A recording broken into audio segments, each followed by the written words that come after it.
Hello, Duncan. I'm Liz. I used to be famous on the Joe Rogan message board. Now, to some, I'm a legend. Some people don't know who I am. I'm not interested in fame.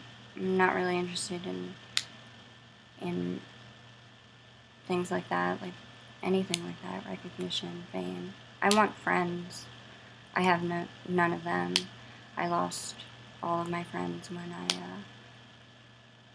started when I got braces and started taking antidepressants and started dressing differently, lost my mojo, lost my confidence, etc., etc. Started sitting in the hallway with kids with much lower IQs than I had. Stopped using big vocabulary words. Stopped having any pride in myself whatsoever. Started spending all my time crying and sleeping, stopped keeping a journal, stopped dressing like a punk or dressing with references to anything. Like, even now, I try to just sort of dress normal. Like, this shirt, I feel like this shirt says, um, it just feels good. It says, like, well, and it's cut, it's not, okay, I don't want to be rich. I know nothing about economics. I don't know if I'm a socialist. I don't know. I don't like all the words and the labels and the people pretending to know what they're talking about and people arguing with each other. And it's all, it just seems like a stupid game. Like, when, like, we're all children. We should just be playing with blocks and making jokes. Like Congress should be people getting up and giving comedy routines. That would be great. You should,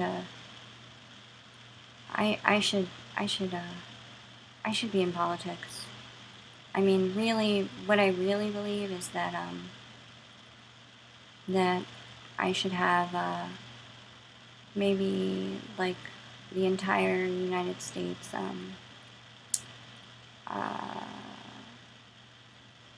following me. I could be like, like, I would, it would be really cool, like, for 2012, like, the world wouldn't end. Instead, something would happen with the elections, like, something random. Maybe they would be, they would, like, magically, like, Harry Potter would magically turn all the election booths into yogurt or straw, or that wasn't funny. I don't know. Now my mind is, I'm freaking out. Where am I going with this? Basically, I believe that I and only I am equipped to run this country. And I'll take advice from comedians and from Ron Paul, but I have all the answers, and I know I'm not the only person who thinks this. But I'm the prince. I am Machiavelli.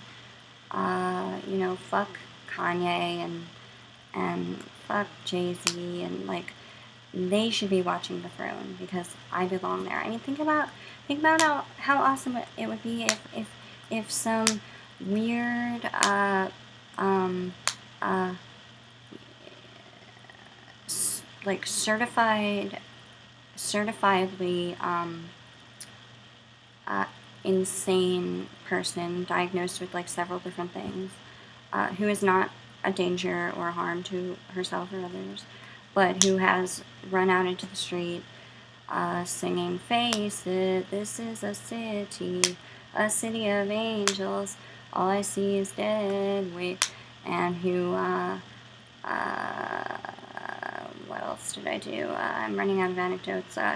Who takes drugs and talks like this, who experiments, who has had sex with many different guys, who's been raped but doesn't really give a shit because it wasn't really that bad, and it wasn't real rape, and rape, who gives a shit about rape, and, like, what if somebody, okay, um,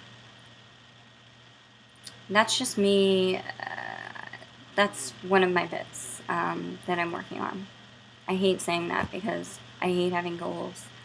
And my brother tells me that if I ever go to an open mic and try to do comedy, that I will embarrass myself so much that I'll enter a deep depression and probably commit suicide. Even though I love being in front of a microphone, why can't I stop talking? Oprah Winfrey, can I have your show? What is the point of this? I started this video to talk to you, Duncan Trussell, and at this point I feel like you don't even deserve this. You don't even deserve me. Like, I think you banned me. You know, you should. I make a lot of good points, and I'm awesome. I'm only 23. You know, I'm gonna be even smarter and like, and you know, once I come into my own and accomplish things on my own terms. You know, I'm never going to use buzzwords. I'll probably never go to an interview. I'm going to, like, invent life from scratch kind of thing. That's my plan. And it'll be a huge failure, and then I'll make a sign on the street and maybe have a dog. But I'll be really cute, and it'll be, like, super easy for me to get money. And then after I sit in the same spot for a couple days, like, hopefully a punk rocker will come by and be like, come live with me, and then I'll live my dream of living with a punk rocker, and my mom will wonder where I am, and my student loans will never get paid back, and every night I'll sit on my rooftop and just breathe in the air and imagine that at that moment the world is ending,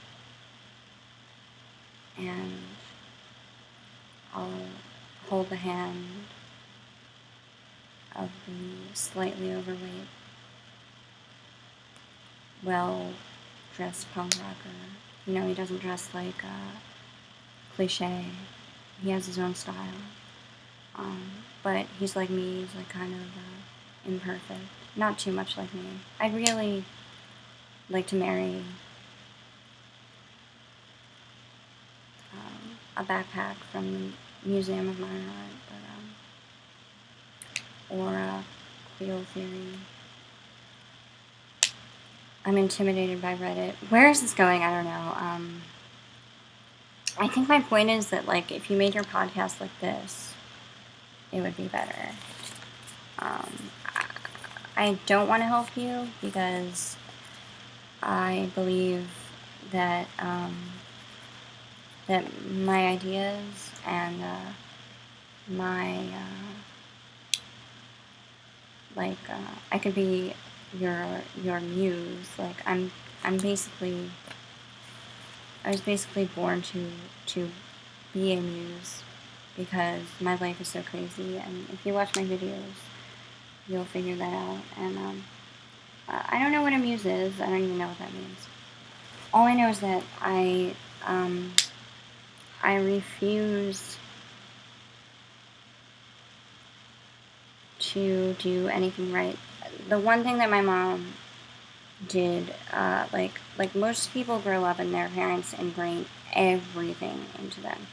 This is how you act in public. This is how you make friends. This is how you dress. This is like what you want. You want this house with this umbrella outside, and you want to get married. My parents were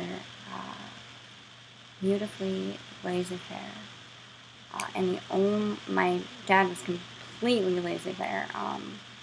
Like, he would hide under the bed when my mom told him to go to work, and he was really talented, but he got fired from all of his jobs. They were like illustration jobs, graphic design jobs, really cool jobs. He designed board games for like niche war game nerd circles.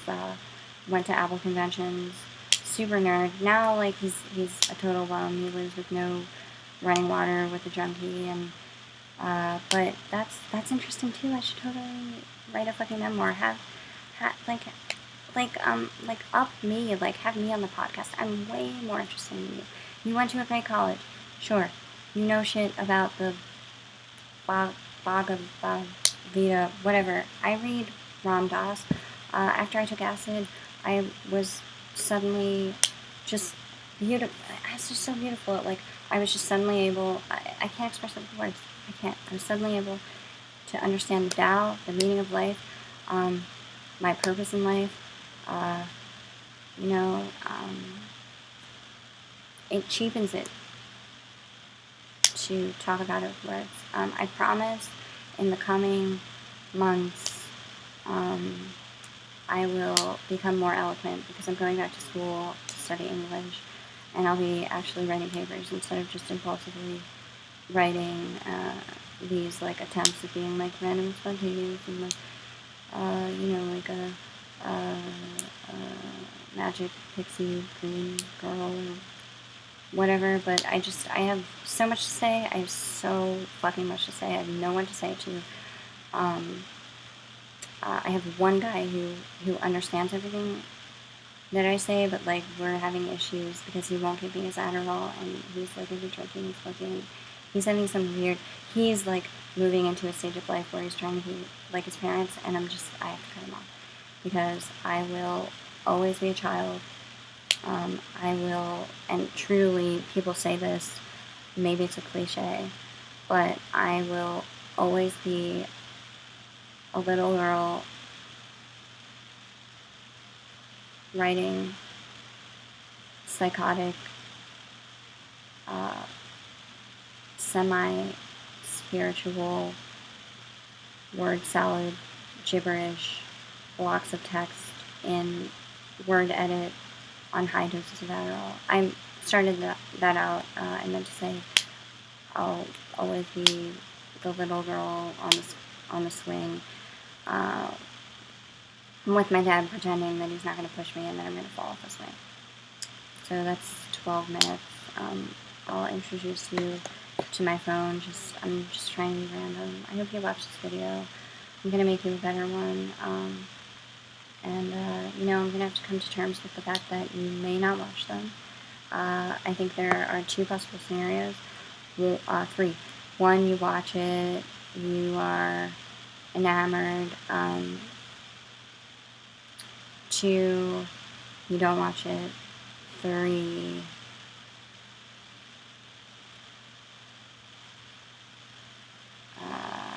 I'm just going to say maybe I inspire you to make a better podcast. I'm going to make you a lot more videos, and I really hope you watch them. So think of me as a pen pal. I really hope you get these. I'm not flat Stanley. I weigh like 160 pounds. They just let me out of a mental institution. So I've been just eating, and they didn't let me have outside food there, so I've just been binge eating. And now I'm like legitimately fat for the first time in my life. So I'm just like Lena Dunham. But more so I'm just like, let me improve my vocabulary and make up for it. And let me represent fat acceptance. I don't love you. I just want to help you. I know this is weird. I never want to meet.